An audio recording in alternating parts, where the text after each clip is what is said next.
they are targeting the heroes ni H2O? They know that H2O dito is going to be the X factor talaga kasi for the side of NXP Solid.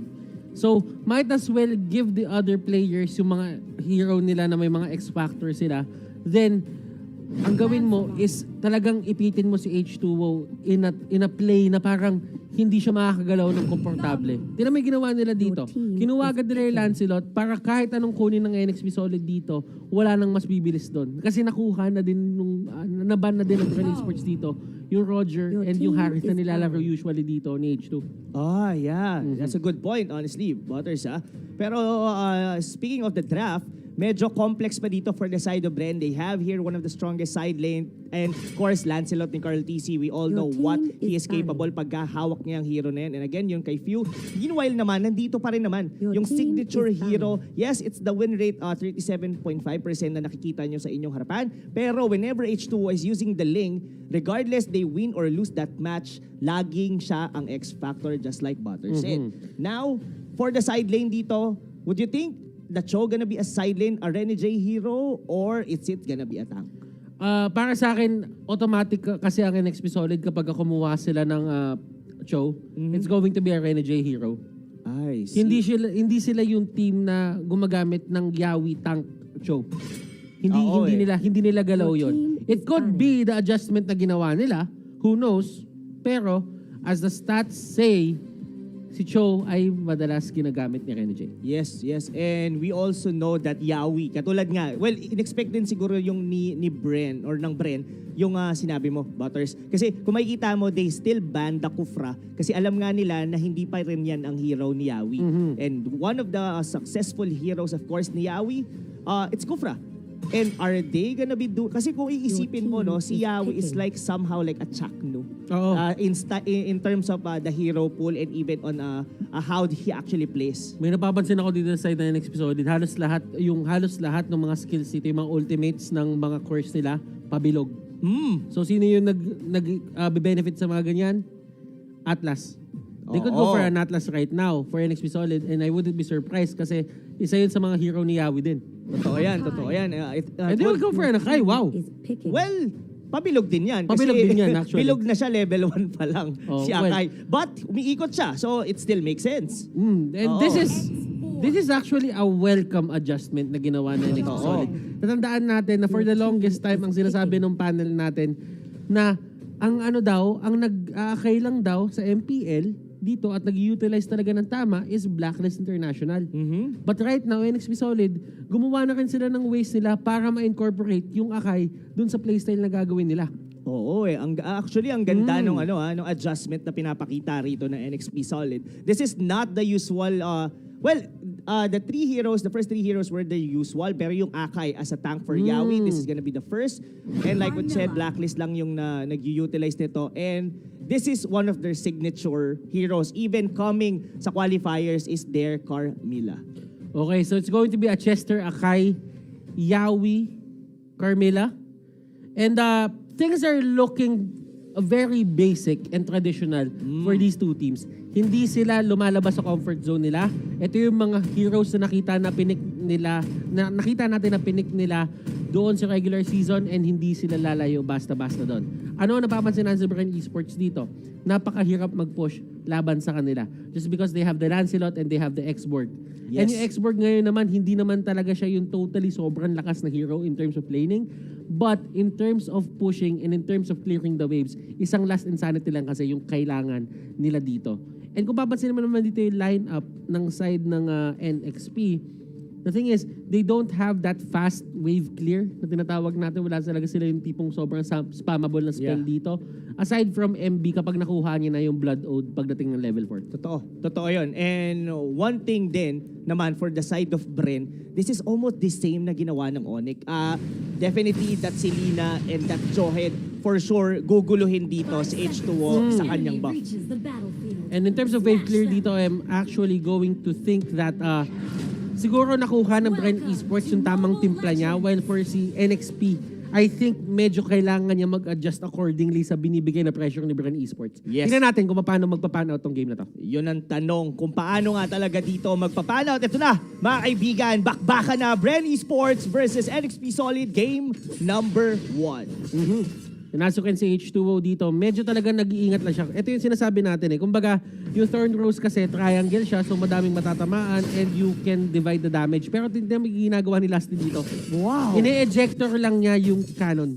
Because he knows na kapag ginawa niya yun, madedelay pa ng onti si H2. At pag na-delay si H2, pwede pa sila mag-invade. Yes, good point yon. Actually, yun din yung naisip ko nung, sabi ko, in-ejector niya yung siege minion. Tapos nung nilipat yung camera doon sa may purple buff, makukuha na nila. If napatay kagad yun ni H2O, he could just flinch papunta doon and probably retry.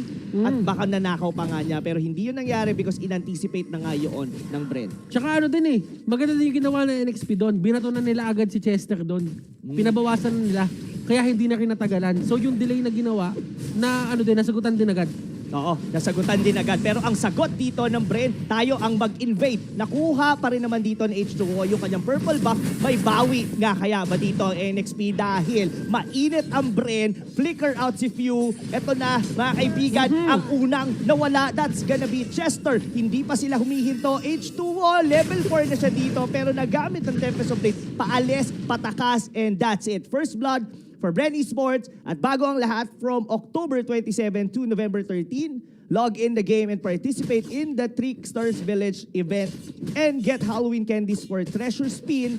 Each spin will cost 4 Halloween candies and you can get up to 7 each day from completing the task. Makakakuha ka ng Terisla Special Skin Hammer Giant, guaranteed pagkatapos ng 10 spin, and you don't want to miss that Okay. one out. So napapansin mo dito kapag ginagawa ng NXP Solid ng adjustment, yung mga other lanes para makuha agad ni H2O na mabilis yung mga crab coin, yung mga buff, sinisimulan na nila agad.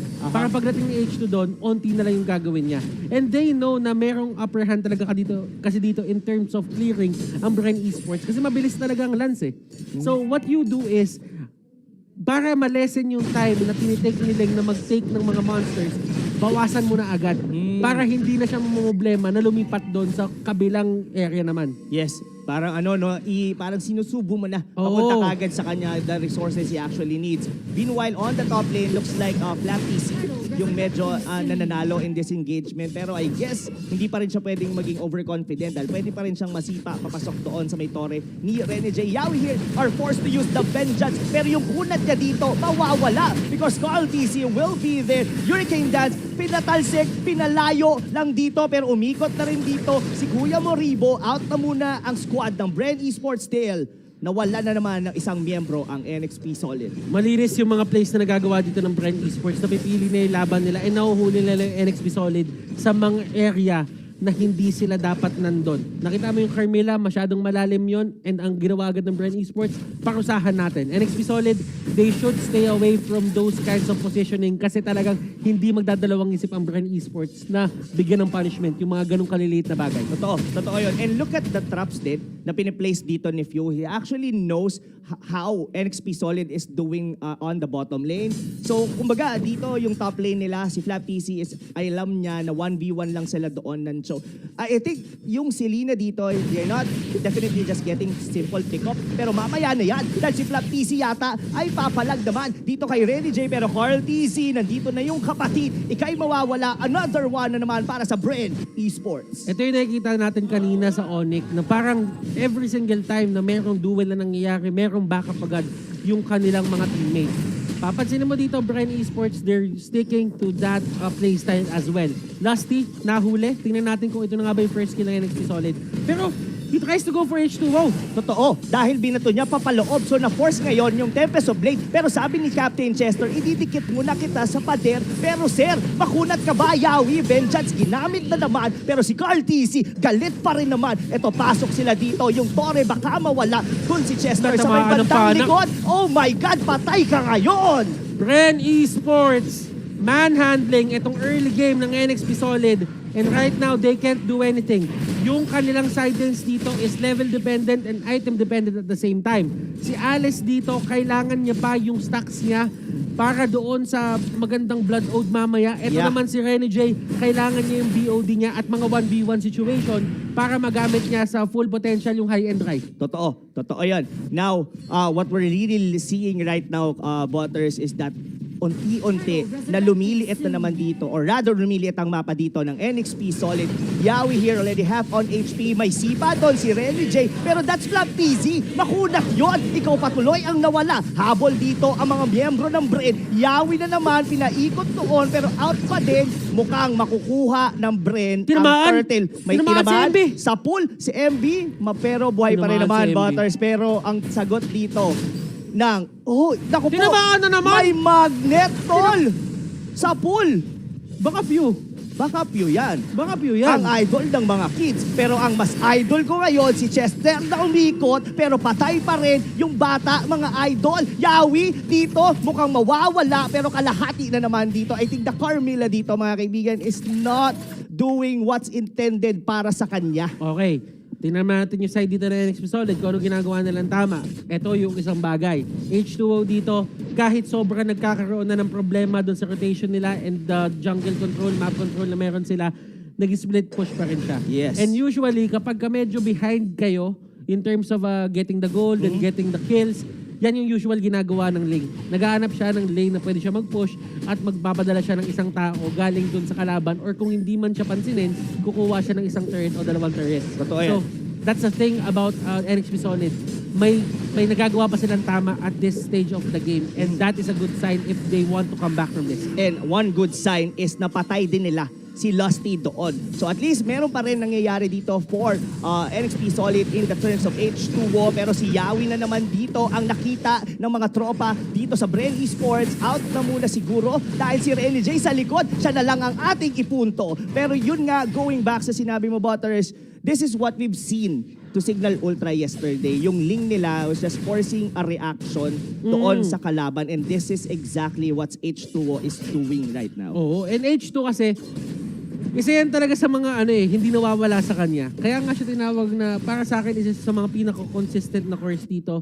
Yes, nagkakaroon sila ng problema as a team ngayon, pero hindi pa rin siya nawawala sa role niya. Yeah, oo nga. Well, I agree with you. Sobrang consistent pa rin dito talaga. H2O, he knows that they're not gonna be winning at least for this time sa mga team fight. Then might as well go for the side lane, try to split push, then just drag out the game.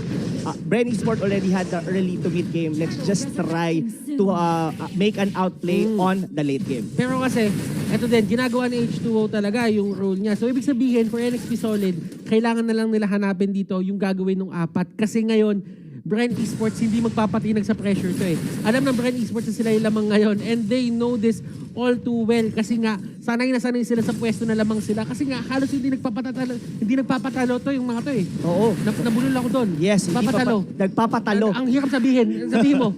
Nagpapatalo. Oh. Pero mukhang matatalo yata doon ng NXP dahil nawala doon si Chester. Look at Lusty, naghahanap dito ng mababato. Pero flicker out na si MB, hindi niya nahihintayin pa ang ejector dito ni Lusty. Now, what is really happening now with Butters for this side? What's the winning condition for NXP Solid? The winning condition for NXP Solid is to take this to a very late game. Kasi nakita na natin to, yung Lance kasi medyo reliant talaga siya in terms of using yung kanyang skills. So as long as you can outlive yung skills dito nung Lancelot, magiging okay yung damage output nyo. Pero kasi ang problema, hindi naman nahayaan ng Bren Esports dito. Kasi ang gagawin na ng Bren Esports dito, paparansahin na kayo na paparansahin na gumawa ng mali. Yes, totoo yan. And one thing then is that the composition of NXP Solid is somehow like for a 5v5 team fight. Kasi yung isipin mo, the Carmilla works best pag mas marami kayong magkakatabi from its ulti. Di ba parang... Wala pa tayo nakikita ng isang full-blown team fight eh. No? Wala pa tayo talaga. Well, it somehow makes sense kasi hindi pa rin talaga capable yung NXP Solid. I mean, the sustain coming from the Selena, hindi niya pa kaya. Specifically dito, yung damage ni Carl TC. Kayang-kaya pa siya ditong mabura. It's Ribo dito. Inaagaw niya itong buff. Itong side ng NXP Solid. And i-concede talaga yun. I-concede talaga ni H2O yun. Alam ni H2O na hindi niya afford magbato ng Retribution ngayon. Bakit? Hindi aabot sa cooldown ng Lord. Kapag nakita ginamit yung Retribution, automatic maglo-Lord yung Bren Esports. Yes, maglo-Lord talaga. Pero sabi dito ng Brent, hindi na yata namin kailangan umikot dun si Chester pero parang walang naipit doon. Ay, naku! Yawi na naman yung naiwan sa may bandang gitna. Saan ka pupunta? Habol sila rito. Oh, Mukhang no! ito na, NXP Solid, ang bawi ng api. Ilista mo na kaya. Pero out na muna, huwag masyadong mainit mga tol. Kaya nating i-hold na wala lang doon si Yawi. Pero kaya pa rin naman na magdepensa ng NXP Solid. There was one crucial mistake na nagawa doon yung NXP Solid. Naipit ni Chester si Carl. Yes. Carl didn't have Purify. Ang nangyari, nasipa ni Renny J palabas. Ay, that is something to see talaga. Well, he didn't mean to do it. I guess he wants to do is isipa pa lalo paloob kasi para hindi makapag-puncture Oo. and phantom execution out. Pero that doesn't happen. If that actually happened, NXP Solid could just come back from that position. Oh, and if they got that malaking goal ang makukuha nila dun just because hindi pa natitake down dito si Card Z. Well, for NXP Solid, nakita na sila ng way para kontrolin yung Lance. Nagawa lang ni Chester na ipit na niya. Kailangan na lang nila gawin ulit. Pero saan?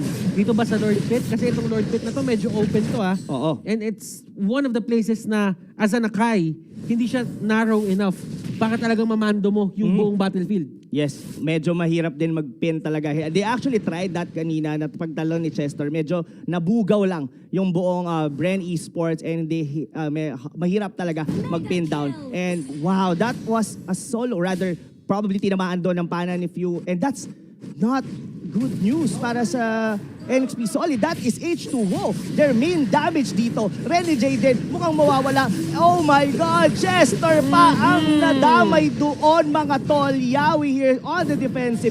Pasok dito. Ngayon, 5 miyembro ng Bren Esports sa loob ng base ng NXP Solid. Unti-unti na para bang nag-audition ng papunta ng PBB. NXP Solid, isa-isang nawawala. Pero ngayon, kaya pa bang dumipensa nila dito, Butters? Sila Lusty dito, talagang gumagawa na sila ng mga play. Mag-hurricane dance, ang igagawa ay ejector.